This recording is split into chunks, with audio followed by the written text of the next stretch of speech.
Hello and welcome to another episode of the Alter Your Health podcast, this TMS series. I'm Dr. Ben, and it's nice to be with you. In today's episode, we're going to break free a little bit from talking about kind of the manifestation and the the physiology, so to speak, of TMS. And we're going to start talking a little bit about addressing it and I guess you could say, quote unquote, treating it.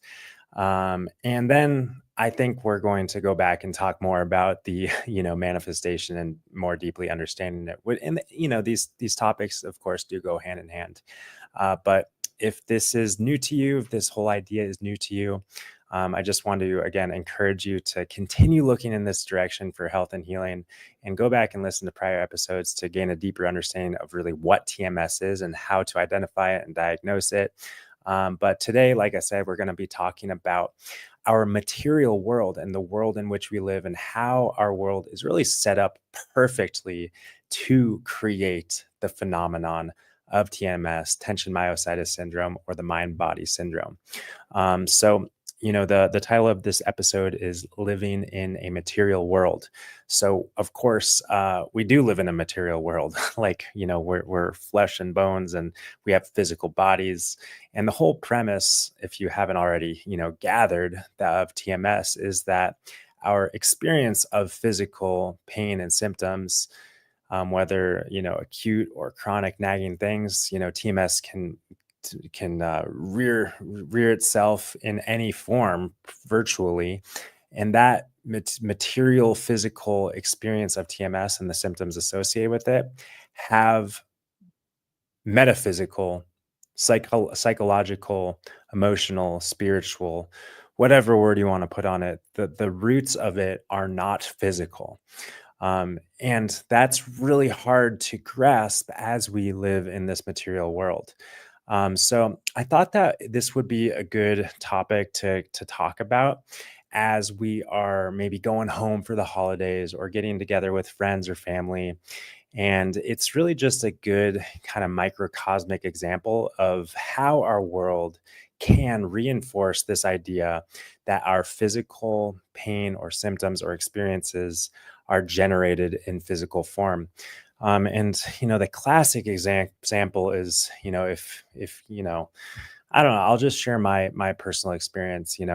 Sometimes if I'm together with a friend, going for a hike or a run or a bike ride, and then I'll say, oh yeah, my been dealing with a little bit of, back pain or knee pain. The first thing out of someone else's mouth is like, what happened? What did you do?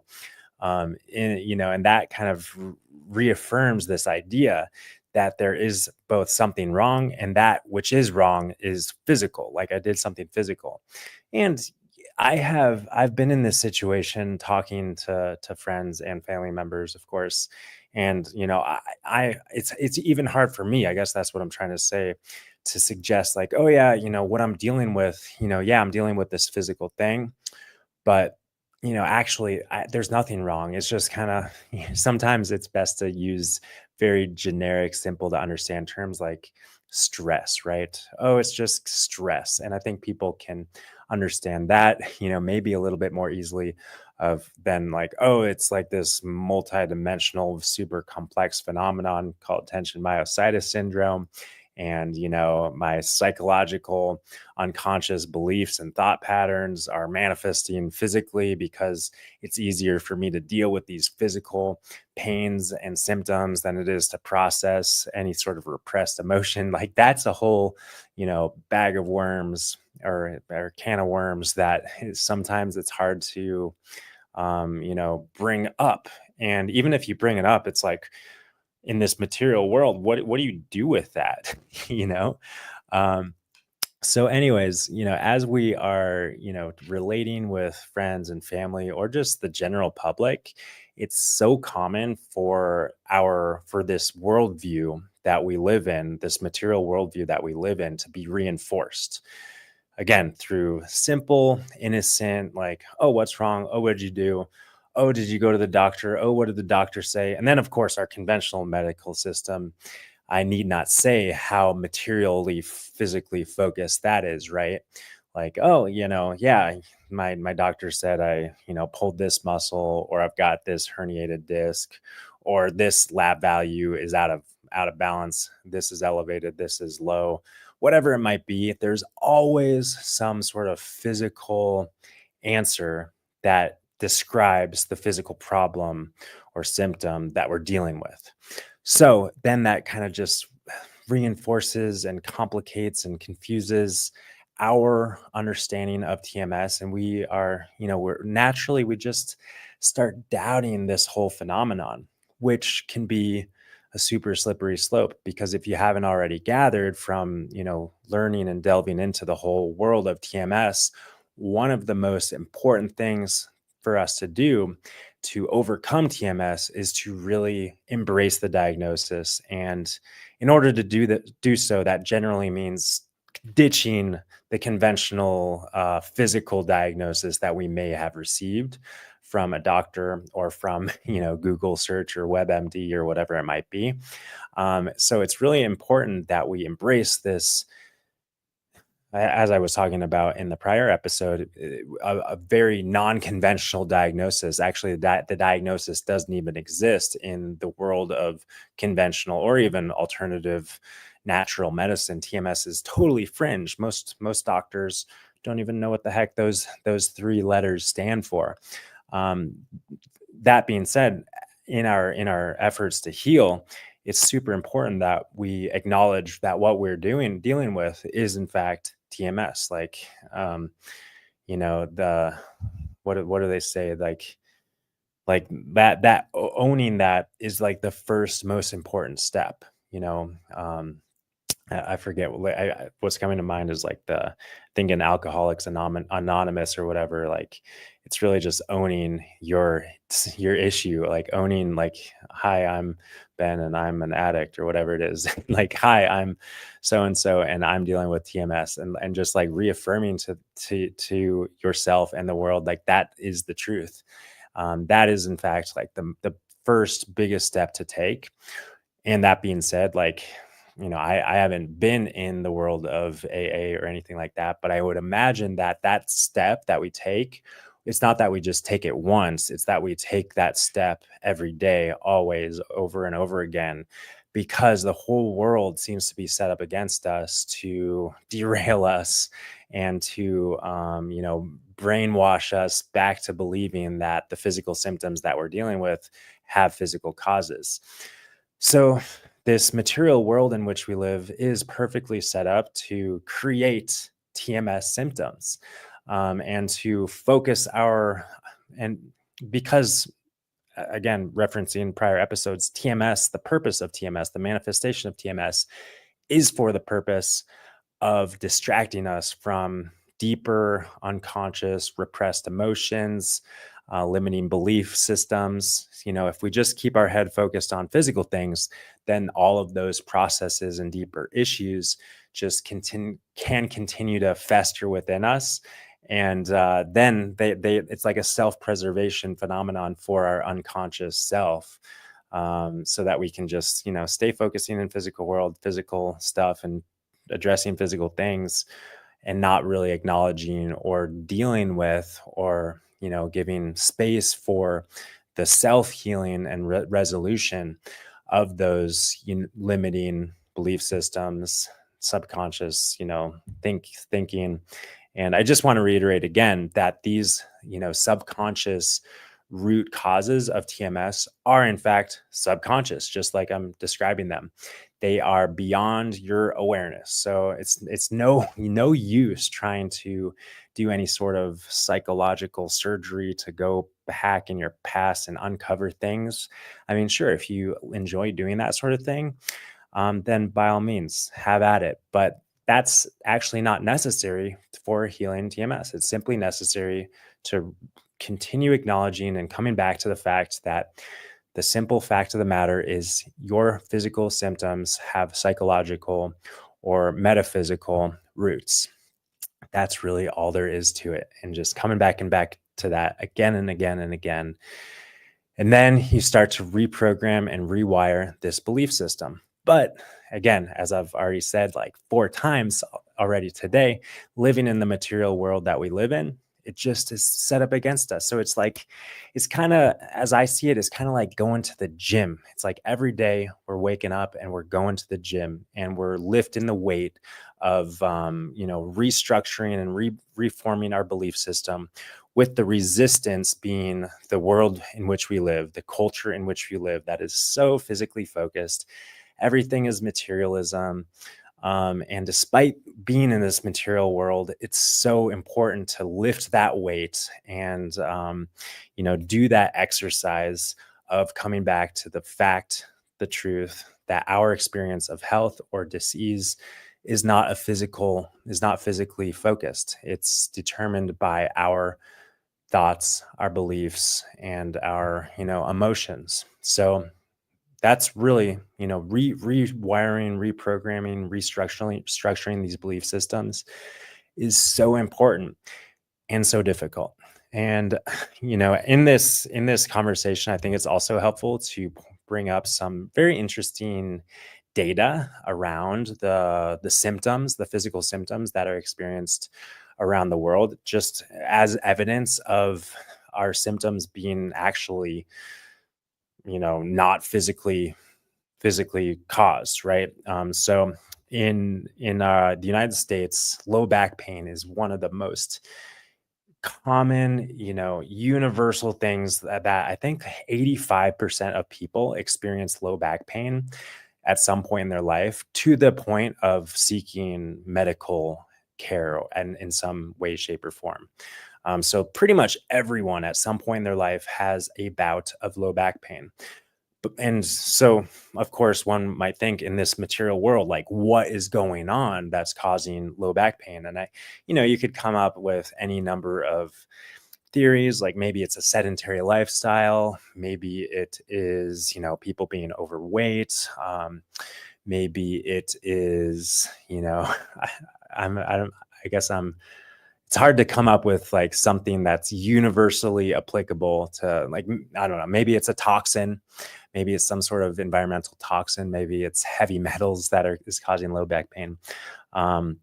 But anyways, you get the idea. Like, it's a universal thing. And so if it's physical, then maybe there's a physical cause. But the interesting thing is that in different countries, and I guess I only have the data for like Scandinavian countries, low back pain is still very common, but it's not nearly as common as upper back pain, cervical pain.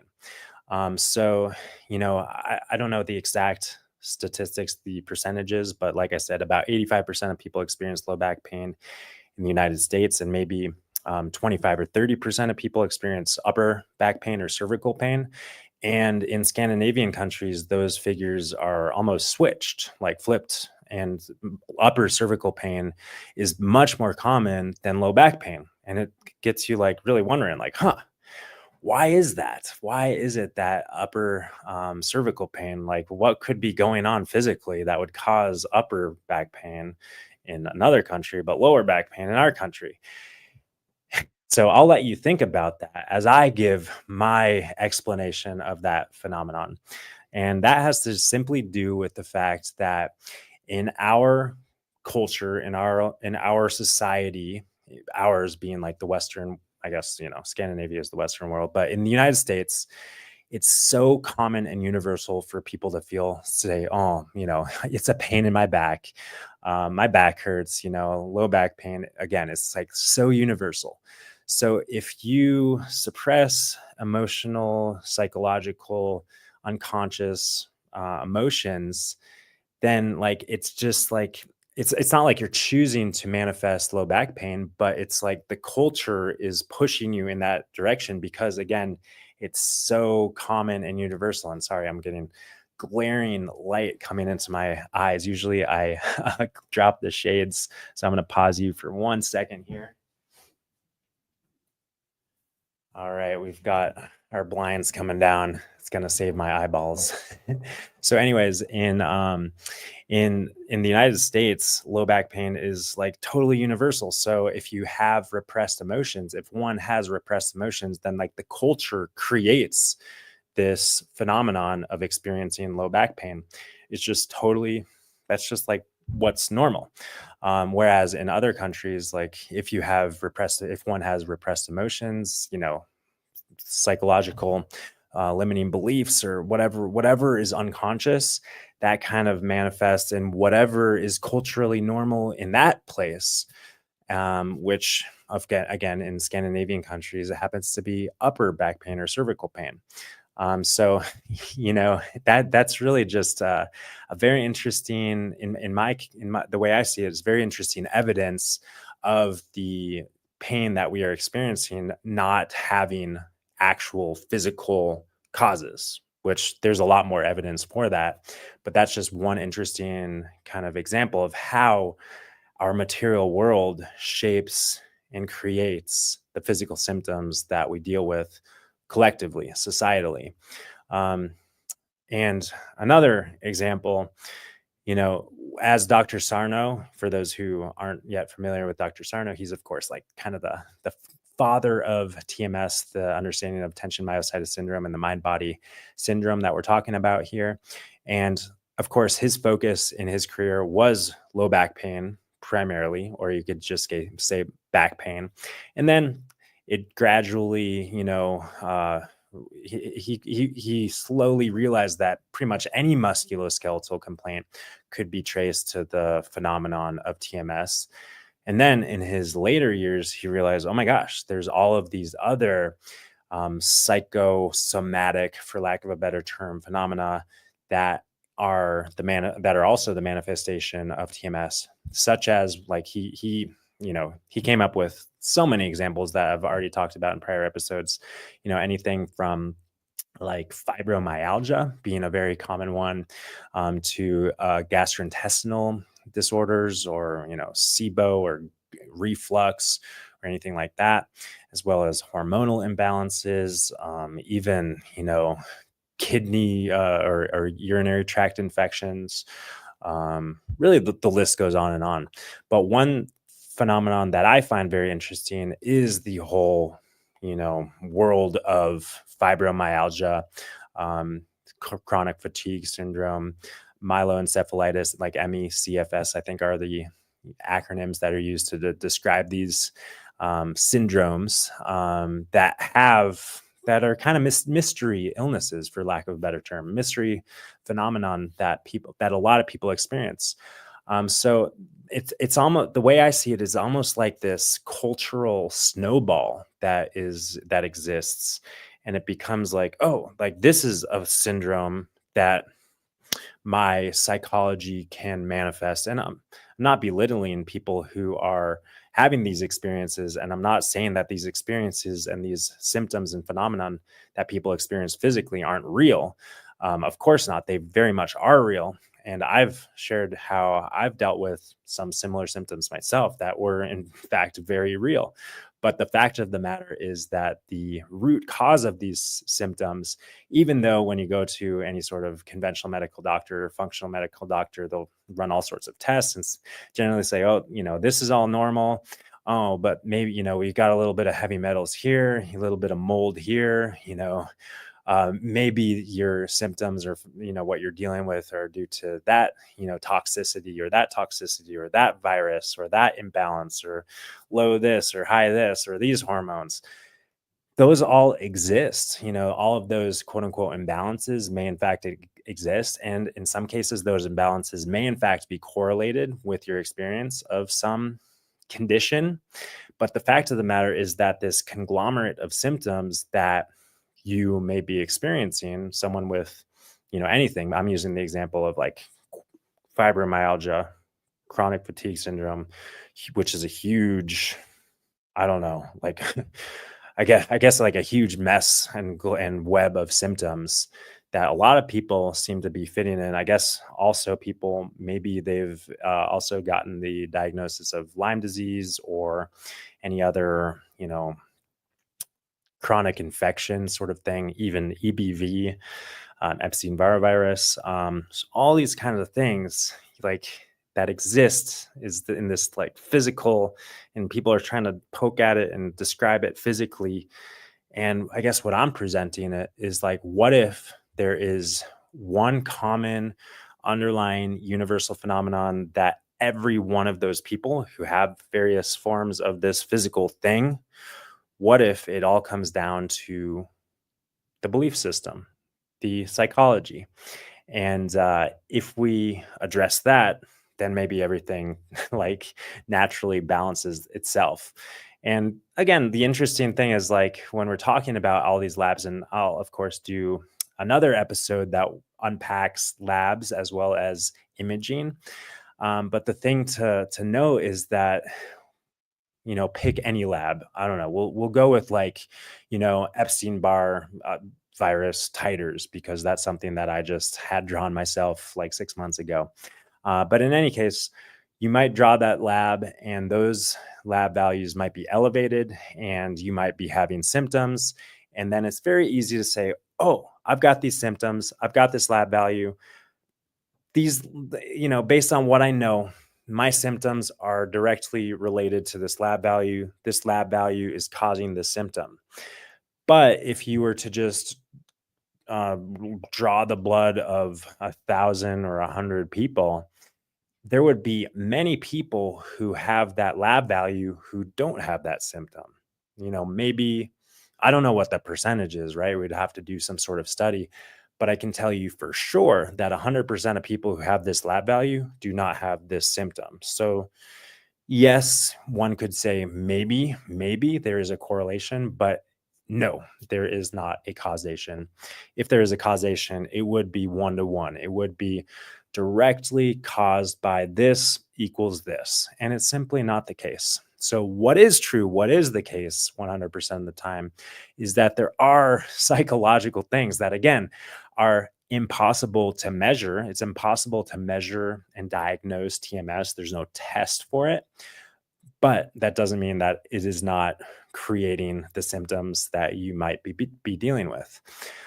So back to this cultural materialistic phenomenon of manifesting a whole syndrome culturally in our world that comes from nothing. Like, I don't know. I don't know how long the whole diagnosis of chronic fatigue syndrome and fibromyalgia has existed, but for sure not more than like 30 years. So 30, 40 years ago, that didn't exist, right? Maybe some people experienced those symptoms, but there wasn't a diagnosis for it. And now that there is a diagnosis for it, holy cow, it's like that snowball. It's like, oh my gosh, everyone, not everyone, of course, thankfully, but so many people are being lumped into this diagnosis. So many people are manifesting these sorts of symptoms because it has become kind of culturally normal. And so, what do we do with the repressed emotions, the limiting beliefs, the unconscious thought processes that kind of fester inside of ourselves? Well, innocently, our body, our physiology manifests these symptoms so that we can focus our energy and efforts on healing this rather than acknowledging what's really going on deeper inside of ourselves. And then again, it becomes collectively, culturally, totally normal and accepted, much more easy to communicate with your sadly, it's much more easy to communicate with friends or family of, oh my gosh, yeah, I've got like this debilitating pain.